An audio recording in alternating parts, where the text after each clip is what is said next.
Hello, hello. Here's Augie again. I'm coming to you from Broadcast Team Alpha and, of course, the Paranormal World Show.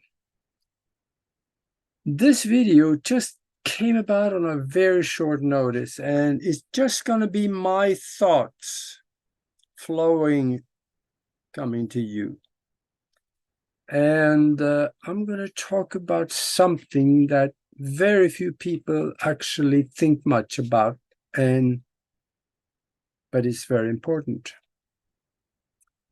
And that is that maybe we have more control of what happens after we drop the body here in the physical and move on to another reality. Maybe we have more control about what's happening over there.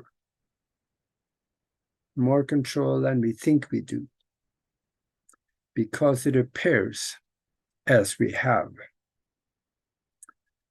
And we can draw those conclusions from people that have had near-death experiences, or from astral travelers that has been outside of the physical and see what it looks like. Because there they are, and you can communicate with them. And I have to be honest, when somebody asks me if I believe in life after death, I have to tell them the truth. No, I don't. Because there is no death. So if there is no death, what is after? Well, it's really very simple. There's just a continuation of life. What we think we are living here is not really life, it is an existence, which is very difficult to see the difference between the two of them by the ones that do not understand the difference. So there are hundreds of thousands of people who have had near-death experiences. And they come back with all these stories, wild stories about wonderful things. And once on a very rare occasion, someone that comes back and say, "Oh, I didn't like it at all." But it all seems to be depending on one thing, and that is what they believe, what they think, and what they do. Because we know there is something after we drop the body, because we have the videos, we had the recordings, the voice recordings, and we have the pictures, and we have the physical evidence of something coming into the physical by someone that is talking to us. It's called ectoplasm.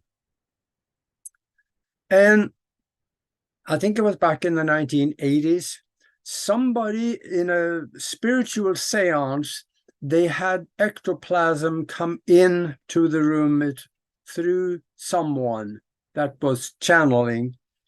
And someone took that substance, as a white kind of like foam-like substance, and they took it and put it in a spectral analysis machine and tried to figure out what is it. Well, it didn't work. They couldn't figure out what it was, because it did not fit within the periodic table of substances on Earth. So then what is it? It is an interdimensional substance that showed up in the physical. It came from somewhere. And then again, another way we know that there's something afterwards is that you can talk to an astral traveler. everyone will tell you, well, if they've done a little bit of travel, they will tell you there is people out there. There's things out there, and you can communicate with them mentally, mind to mind. So there's something after we drop the body. And even quantum mechanics tells us that we live in a mind-created universe.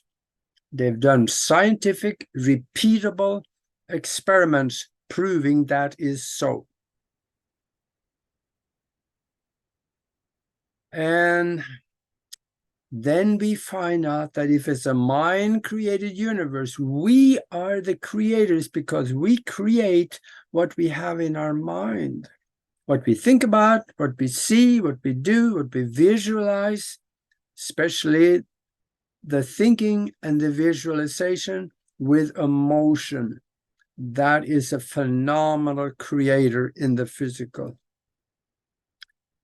So if we know that we are creating by what we think and visualize and see and do, should we not only then realize that maybe we should change our thinking a little bit and think about good stuff instead of all the bills, the garbage that is happening in our life? Oh gosh, my mother-in-law, she said I was dumb. And what are those thoughts doing in your mind?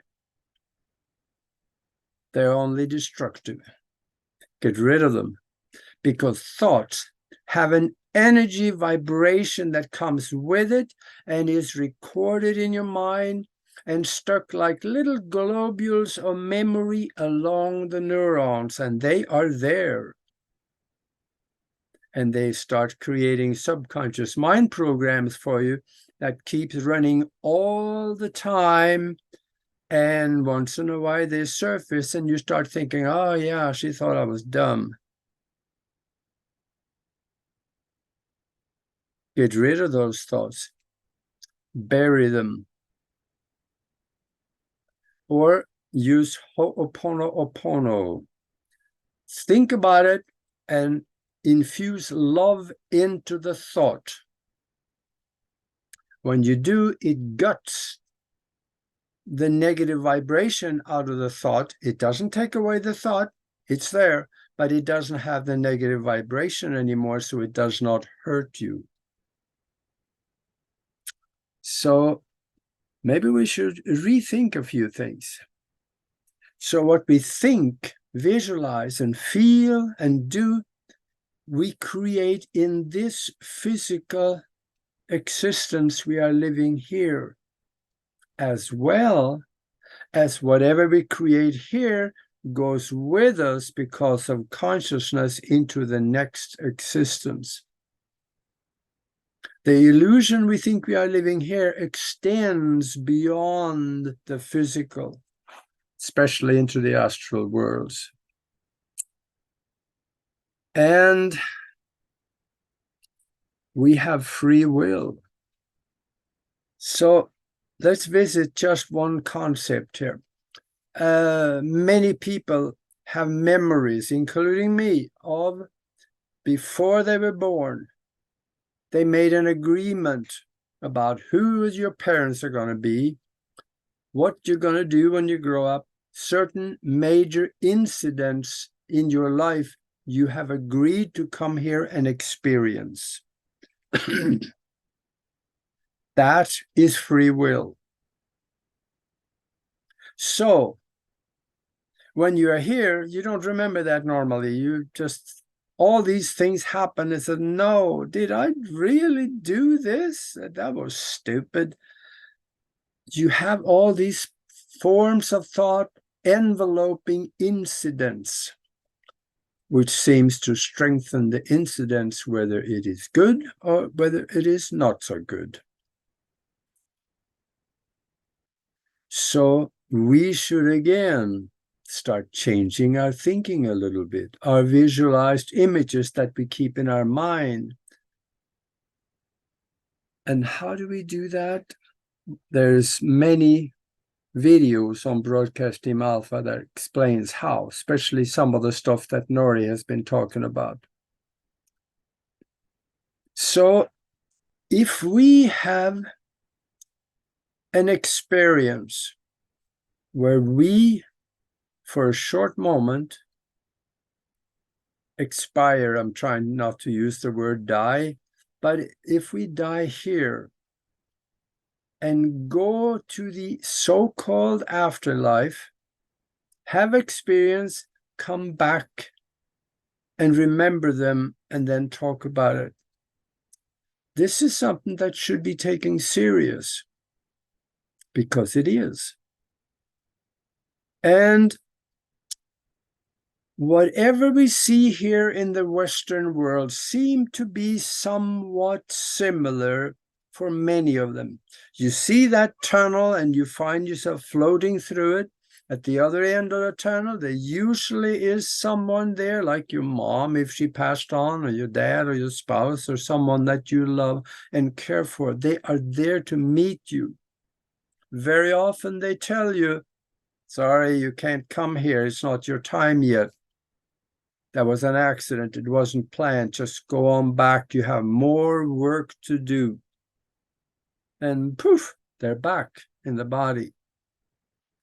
Or they could be taken into a lit up situation where there was somebody there with them, and they are shown wonderful things. They're shown their timeline past and forward, and say, if you decide to stay here, you're not going back, and this is what you're going to miss out on if you were to go back.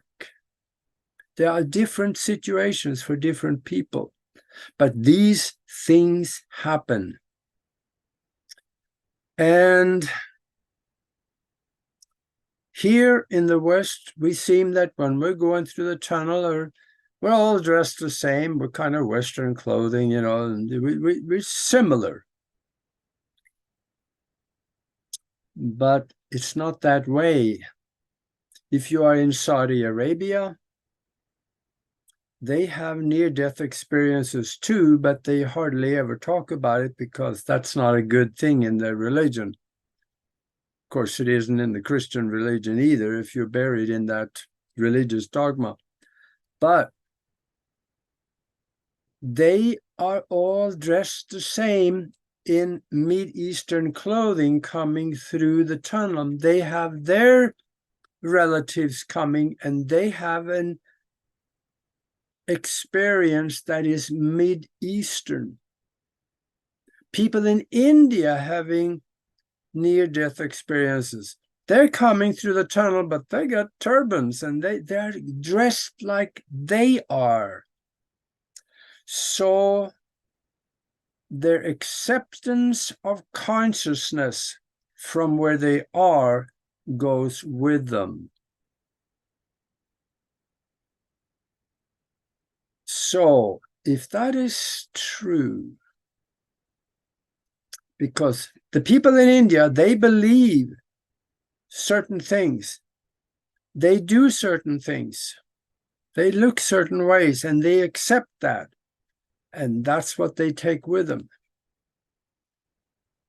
Let's revert that back to here. If we believe certain things, if we do certain things, we take that with us. Why should we not believe really good things and do certain things, which means do the right thing? Lying, cheating, stealing, plundering, and murdering, that's not the good thing. Oh, I should quit talking about government now. But it is not the right thing to do. And we know it. When we know it, we create a paradox in our mind that holds us back. The more we think positive, the more we do positive, visualize positive thing, and keep doing that every day, it imposes itself as a positive vibration on the body that raises your vibration. So when your time comes, that is what you will see and experience after you drop the body. So how do I know that?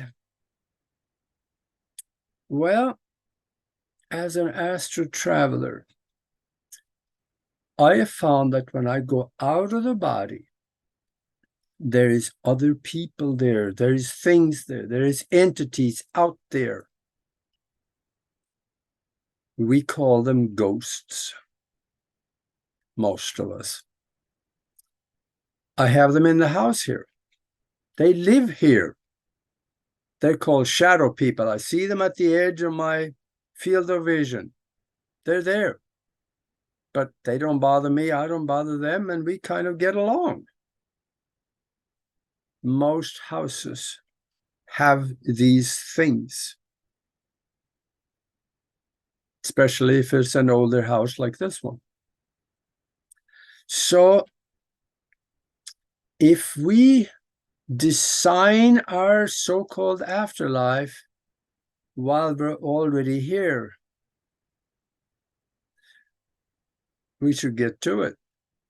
But never start thinking about a date or a year, because that could be inserted into the equation that goes with the consciousness into the creative future. And this will benefit us here, and it will benefit us after.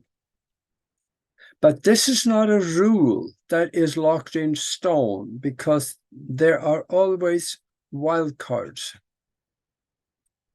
One of those wild cards, I'll tell you, I know somebody here in Tucson that told me in confidence.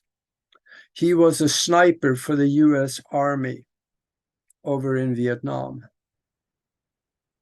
And I think he told me he had something like about 20 verified kills of people that he shot in cold blood because he was told to do it only. He had no beef or no problem with that person. He was just told to shoot him. And he knew after he came back, he found religion, and religion, the Western religion, tell you that if you do stuff like that, you're going to this place downstairs, next to the furnace, the one with the dark, and there's a lot of fire, and you get to roll around on the fire and burn for eternity. That's what he believed. But then he had a near-death experience, and he never saw any of that. He only saw light, and he felt love, and he met, I think it was both of his parents. They told him that you're not supposed to be here yet. You got to go back. You got more work to do. A short way to explain that is that he came back. And he was not worried about the place downstairs anymore, because he knew, he had seen what is to come later.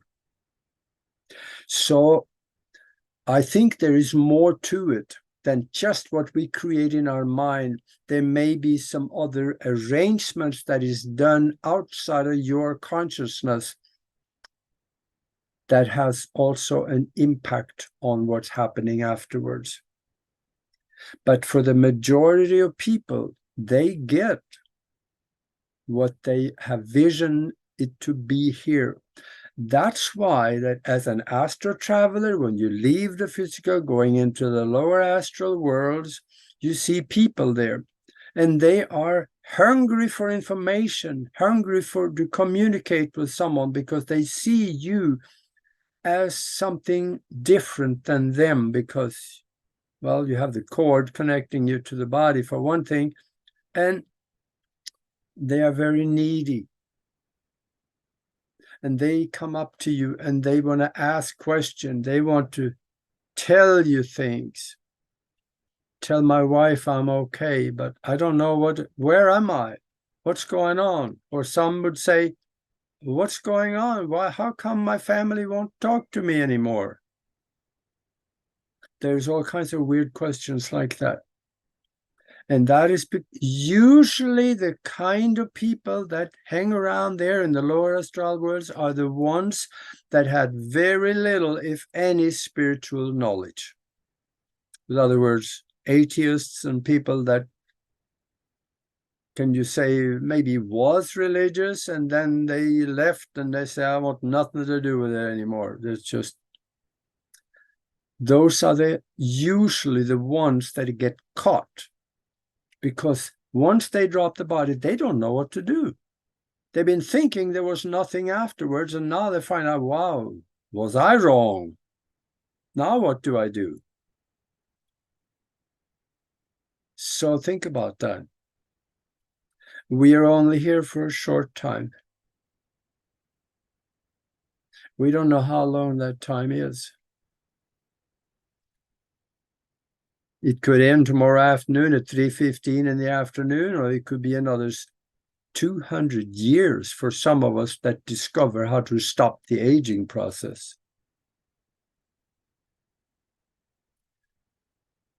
But in conclusion, I want to say we have a lot more control what happens afterwards.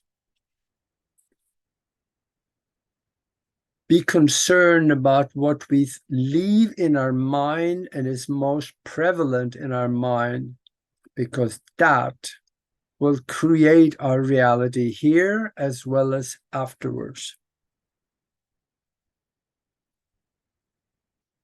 Don't let other people think for you. Think for yourself. If you start talking to, let's say, a family member or extended family member, maybe a brother-in-law even, and you start talking about spiritual thing and their eyes glaze over and they just don't, they're not with you, leave them alone. Stay with your own thought. You don't want their comments to get stuck in your head. Be very protective of what you allow in your mind, because that affects your life, not just your existence here.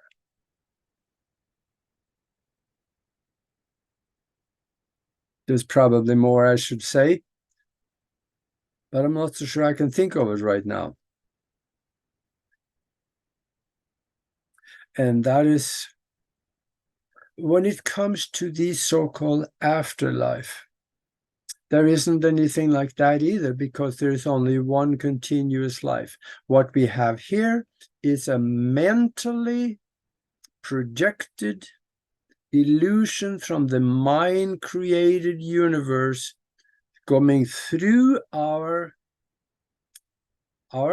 consciousness and placed in front of you and around you for you to have experiences for the purpose of spiritual growth. The physical reality really isn't all that important. It's the spiritual growth that is important.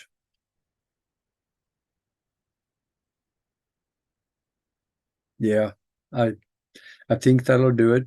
So if you're watching this on YouTube, please subscribe and click the bell so you can know when the next videos are coming out. And until then, be good to each other.